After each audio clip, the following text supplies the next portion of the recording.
శారీ అయితే మన దగ్గరదేనండి. శారీ వచ్చేసి మనకి సాఫ్ట్ పట్టు వచ్చింది. మొత్తం శారీ అంతా కూడా బుటీ వచ్చింది. మ్యాంగో బుటీస్ వచ్చాయి, చిన్న చిన్న బుటీస్ వర్క్ చేయమన్నారు, అందుకని చెప్పేసి నేను ఇలా హైలైట్ చేశాను.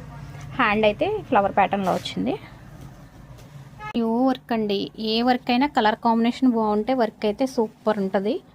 మనకి ఇది వచ్చేసి పెసర్ గ్రీన్ మీద మంచి వైన్ కలర్ వచ్చింది కాబట్టి చాలా బాగుంది. వర్క్ అయితే చాలా బాగుందండి. ఇది వచ్చేసి మనకి front neck gold wine green చాలా బాగుందండి. ఇదైతే చాలా సింపుల్ డిజైన్ అండి. హ్యాండ్ వచ్చేసి ఇది ఓన్లీ గోల్డ్ అనమాట, పింక్ మీద గోల్డ్ శారీ, అందుకని ఓన్లీ గోల్డ్ మాత్రమే యూజ్ చేసామండి. అలాగే ఫ్రంట్ నెక్ శారీ తీసుకొచ్చారండి, ఫ్రాక్ స్టిచ్ చేయమన్నారు, లాంగ్ ఫ్రాక్ చూసారు కదా. ఫ్రంట్ అయితే లేస్ వేసాను, అలాగే బ్యాక్ కూడా లేస్ వేసాను. హ్యాండ్స్ వచ్చేసి వాళ్ళకి బెల్ హ్యాండ్స్ కావాలన్నారు, చిన్ని బెల్ హ్యాండ్స్ పెట్టాను. చూసారు కదండి. మరి మీకు కూడా ఇలాంటివి కావాలంటే కనుక కాంటాక్ట్ చేయండి బెస్ట్ కలెక్షన్.